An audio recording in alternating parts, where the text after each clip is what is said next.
সুপ্রিয় দর্শক, আসসালামু আলাইকুম। সবাইকে স্বাগত জানাচ্ছি হার্ট টক বাংলা চ্যানেলের নিয়মিত অনুষ্ঠান মাথায় কত প্রশ্ন আসে। দর্শক, আপনারা জানেন অতি সম্প্রতি কিছু বিখ্যাত ইউটিউবার বিশেষ করে পিনাকি ভট্টাচার্য মুক্তিযুদ্ধের বিভিন্ন বিষয় নিয়ে প্রশ্ন অদ্ভুত সমীকরণ বের করেছেন। আমিও এর আগে একটি টক শোতে একটি আলোচনায় আমি বলেছিলাম যে আওয়ামী লীগের প্রধান সেই আমলে ১৯৭১ সালে শেখ মুজিবুর রহমান উনি আসলে বাংলাদেশের স্বাধীনতা চাননি। জামাত যেটা বলে থাকে তারাও স্বাধীনতা চায়নি। তারা চায়নি যে দেশটা ২ টুকরা হয়ে যাক। তবে এখানে অবস্থা দৃষ্টে এটা মনে হতে পারে জামাত এবং আওয়ামী লীগের অবস্থান একই মেরুতে এবং পিনাকি যেটা বলতে চাচ্ছেন সেটা হচ্ছে যে মুক্তিযুদ্ধের সম্পর্কে বিভিন্ন রকমের যে ন্যারেটিভ রয়েছে সেই ন্যারেটিভের মধ্যে উনি ইচ্ছাকৃতভাবে এমন কিছু বিষয় নিয়ে আসছেন যেটা আসলে জামাতের পাপ স্খলনের চেষ্টা। বিষয়টা আসলে একটু ক্লিয়ার করা দরকার। নিজস্ব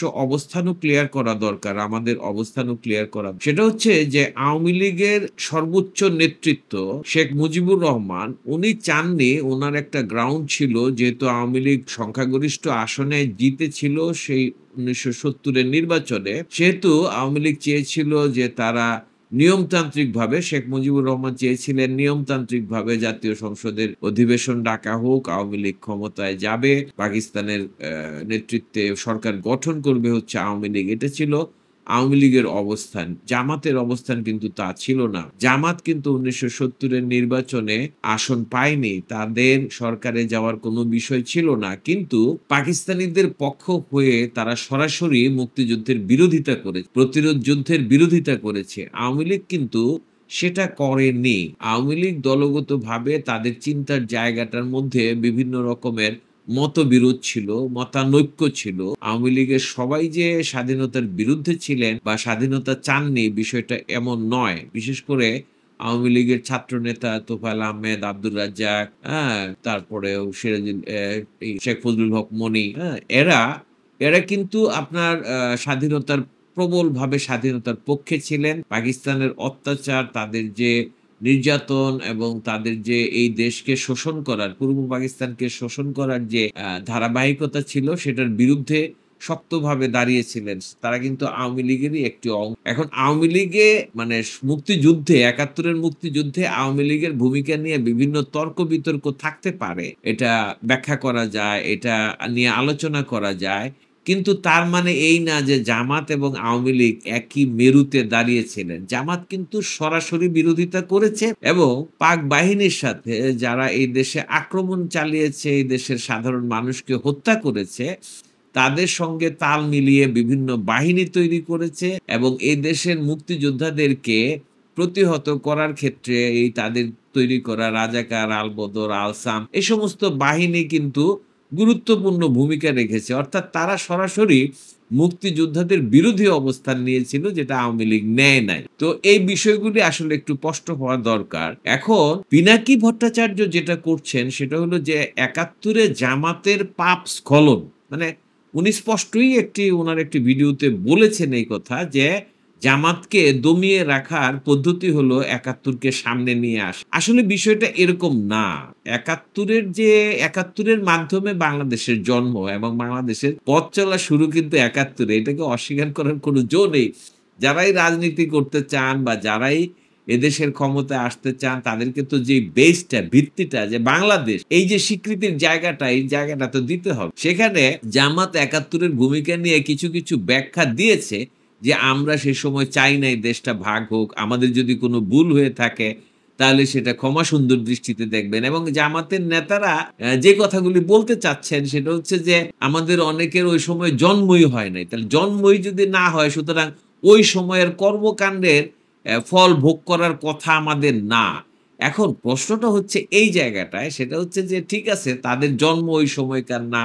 ওই সময় যে চিন্তা ভাবনাগুলি ছিল, যে সিদ্ধান্তের জায়গাগুলি ছিল জামাতের, সেটা কিন্তু অ্যা বর্তমান নেতৃত্বের নয়, তাদের পূর্বসূরিদের।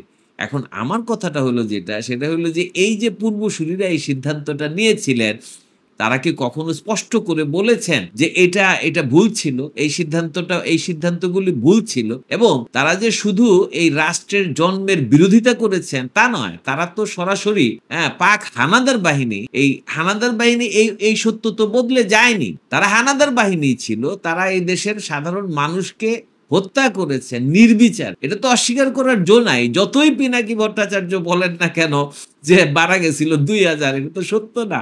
এখন শেখ মুজিব কোথায় ভুলক্রমে ৩ মিলিয়ন বলছেন, যেটা ৩০ লাখ, এটা নিয়েই কিন্তু উনি অনবরত কথা বলে যাচ্ছেন এবং সেই সংখ্যাটাকে নামিয়ে আনছেন শেষ পর্যন্ত ২০০০-এ। উনি আসলে কি বুঝাতে চাইছেন এটা বোঝা খুব মুশকিল। যেখানে মুক্তিযুদ্ধের ইতিহাসে আওয়ামী বয়ানটা বাদ দিলেও সাধারণ যারা মুক্তিযোদ্ধা তাদের বয়ানকেও যদি আমরা ধরি এবং এটা নিয়ে যদি আমরা গবেষণা করি, জানতে চেষ্টা করি, মুক্তিযোদ্ধাদের সঙ্গে কথা বলি, এটা তো খুব আগের বিষয় না, ৫৪ বছর আগের বিষয়। আমরা তো ভাষা আন্দোলনে যে ১৯৫২ সালে হয়েছে সেটার অনেক ইতিহাসও পরবর্তীতে জানতে পেরেছি। তো পিনাকি ভট্টাচার্য যে জিনিসটা প্রমাণ করতে চাচ্ছেন মুক্তিযুদ্ধের বিভিন্ন বয়ান তৈরি করে যে এটা হয়েছিল, ওইটা হয়েছিল, মুজিব বাহিনী তৈরি করা হয়েছিল যারা মুক্তি, এটা আমিও বলেছি, এগুলো সত্য। কিন্তু তার মানে জামাতের পাপ স্খলন কিন্তু এইভাবে হয় না, যেটাকে পিনাকি ভট্টাচার্য চেষ্টা করছেন। কিন্তু আসলে এই পাপ স্খলনের জন্য একেবারে যে ওই সময়ে আমরা হানাদার বাহিনীর সাথে দোসর হিসাবে এই দেশের মানুষকে যে হত্যা করেছি সেটা আমাদের ভুল হয়েছে। আমরা যে বুদ্ধিজীবী হত্যা করে এ দেশকে মেধাশূন্য করতে চেয়েছিলাম, এটার সাথে তো সরাসরি ইসলামী ছাত্র সংঘ, যেটার ধারাবাহিকতায় ছাত্র শিবিরের তৈরি হয়েছে, ছাত্র শিবির এসেছে। তো এই ছাত্র সংঘের তো ওই যে কাদির মোল্লা, এরা তো সরাসরি জড়িত ছিলেন, সেটার তো প্রমাণ আছে। এই ছাত্র সংঘের ছেলেপেলেরাই তো ভার্সিটি থেকে বিভিন্ন মেঘনা গুহ ঠাকুরতা, তারপরে বিভিন্ন শিক্ষককে, বিভিন্ন বুদ্ধিজীবীদেরকে, সাহিত্যিকদেরকে, তাদেরকে ধরে ধরে নিয়ে এসেছেন এবং সেখানে তাদেরকে হত্যা করে সেই রাজারবাগে তাদের লাশ পরবর্তীতে কিছু কিছু পাওয়া গেছে এবং সেটা জানা গেছে। এই পাপ কি স্খলন করা সম্ভব? কখনোই সম্ভব। ৫৪ বছর পরে কেন, ১০০ বছর পরে গেলেও এটা কি সম্ভব? এটা যে পিনাকি ভট্টাচার্য যে বলতেছেন যে জামাতে ইসলামকে পুনঃপ্রতিষ্ঠিত করার জন্য এই যে পাপ স্খলন, এগুলিকে ইতিহাসকে বিকৃত করলে কি পাপটা স্খলন হয়ে যায়? দর্শক, এই প্রশ্ন আমার আপনাদের কাছে রেখে গেলাম। উনার এই প্রচেষ্টা কতটা সাফল্য পায় এটাই এখন দেখার বিষয়। ধন্যবাদ সবাইকে।